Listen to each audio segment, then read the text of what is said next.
Ça salue, le fameux ça salue. Alors, une nouvelle, tu vois, vous avez été super nombreux à m'envoyer ça directement sur mes réseaux sociaux, des screenshots et tout ça. Ça, c'est le devoir en arrière de moi. Québec rouvre une porte d'entrée vers l'immigration permanente. C'est le ministre de l'immigration, Monsieur Roberge. On va aller regarder ça ensemble, mais c'est pas tout rose, c'est pas extravagant. Mais c'est bien quand même, ça reste positif.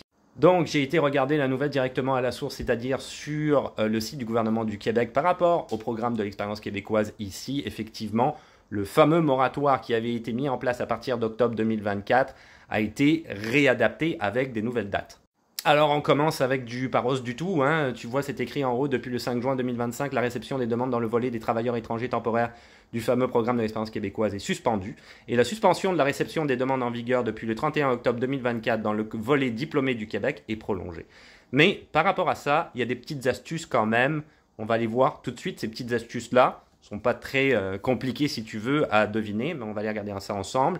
Ces suspensions sont en vigueur jusqu'au 30 novembre 2025. Donc tu te rappelles, ça c'était jusqu'au 30 juin. Bon bah ça a été repoussé jusqu'au 30 novembre 2025. Tu peux toujours pas passer par le programme des travailleurs étrangers temporaires, le programme des diplômés pour essayer d'avoir un certificat de sélection du Québec, éventuellement la résidence permanente, ça ne fonctionnera pas. Par contre, les invitations à présenter une demande de sélection permanente dans le cadre du programme de sélection des travailleurs qualifiés PSTQ débuteront graduellement en fait en juillet 2025, mais c'est plus particulièrement le 1er juillet. Le gouvernement a indiqué que c'était début juillet.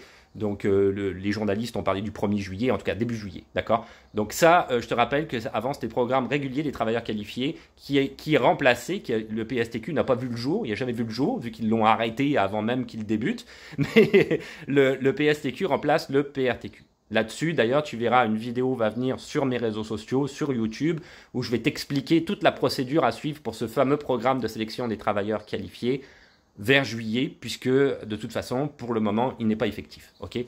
Alors, la petite astuce dont je voulais parler tout à l'heure, c'est qu'en tant que travailleur étranger temporaire, ou même en tant que diplômé, si par exemple, tu as un permis de travail post-diplôme, tu peux et tu as le droit, et je te conseille même de le faire, si ça t'intéresse et que tu veux devenir résident permanent, d'appliquer à ce programme-là, le programme de sélection des travailleurs qualifiés, le PSTQ. En ayant un permis de travail post-diplôme, tu as un permis de travail, donc il n'y a pas de problème, hein, tu es un étudiant, il n'y a pas de souci. Et en tant qu'étudiant, en tant que travailleur, un travailleur étranger temporaire, il n'y a pas de problème, tu as un permis de travail fermé, donc tu as le droit, si tu veux, à partir de juillet, de pouvoir appliquer là-dessus. C'est quand même relativement une bonne nouvelle parce que ça te donne une possibilité d'aller chercher le certificat de sélection du Québec et la résidence permanente. Je te rappelle que jusqu'à l'heure d'aujourd'hui, c'était fermé. C'est-à-dire que le gouvernement du Québec avait décidé de traiter les anciens, si tu veux, CSQ, hein, qui étaient en attente, on va dire, dans différents types de programmes d'ailleurs d'immigration au niveau du PEQ, y compris ceux qui étaient fermés, puisqu'il y avait de l'attente. Il y a des gens, je pense, qui me regardent, qui sont au courant, ils attendent depuis longtemps. Et puis, bon, bah là, ils ont décidé de réouvrir, si tu veux, des nouveaux CSQ qui vont donner à des personnes à travers uniquement ce programme-là. Alors, pour les travailleurs étrangers temporaires, M. Roberge a dit qu'il faciliterait, si tu veux, l'obtention de ce fameux CSQ selon deux conditions. D'abord, effectivement, bon, tu es établi sur le territoire, c'est sûr. Tu parles en français et tu habites à l'extérieur de la communauté métropolitaine de Montréal. Donc, tu le vois, ils disent, auront de meilleures chances d'être sélectionnés.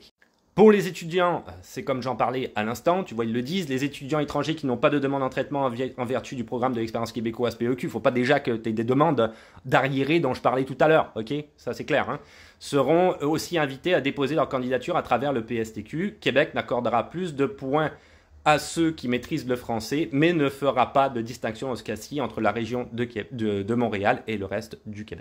Et finalement, l'article, effectivement, termine sur ce qui a été indiqué sur le site du gouvernement du Québec, à savoir que le programme des volets des diplômés du programme d'expérience québécoise du PEC, c'est encore fermé jusqu'au 30 novembre, et la même affaire pour les travailleurs temporaires, fermés jusqu'au 30 novembre. Donc ces deux programmes ont pour objectif d'offrir un statut permanent à des immigrants temporaires possédant un permis de travail ou d'études. Leur suspension signifie que le gouvernement arrêtera temporairement de recevoir de nouvelles requêtes, mais continuera de traiter celles qui ont déjà été faites, comme je l'ai dit, la fameuse arriéré si tu veux. Tu ne t'inquiètes pas si tu es en procédure d'immigration et que tu attends malheureusement, ça ne te regarde pas. Mais par contre, ces deux programmes-là sont fermés. Mais tu peux passer par le programme de sélection des travailleurs qualifiés, il n'y a pas de souci. je le répète, une nouvelle vidéo va venir probablement début juillet, c'est même certain, sur le fameux PSTQ et sur effectivement, je te dirais, la procédure à suivre. Qu'en est-il détail après détail? Tout ce que tu dois faire étape par étape. Là-dessus, je te dis à plus. Oh, j'ai disparu.